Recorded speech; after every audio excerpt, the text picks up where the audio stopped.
Symptom of Life tour has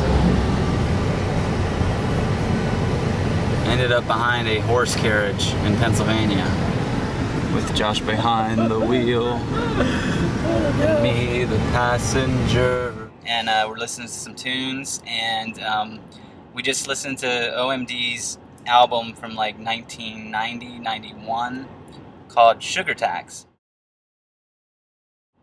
And it's one of those albums that's like so close to being the perfect album, but there's that one track that made it on, and the track here is Apollo something or other. Which Apollo is it? 13? Apollo 13.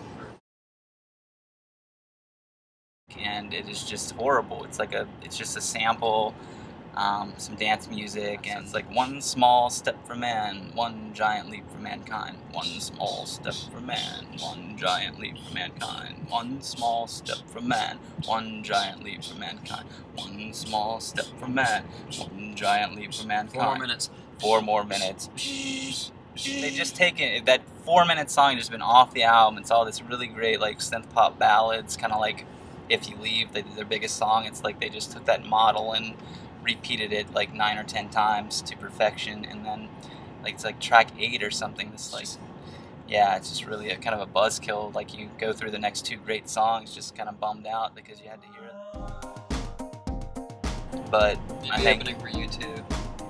That's a good point, Josh. They would be opening for U2. They probably would have came out of that big space pod. Like U2 would have been like, you know what, you're the opening band, but you guys did Sugar Tax, and they probably would have let OMD just drop down from the middle of that big space pod and just go right into like If You Leave.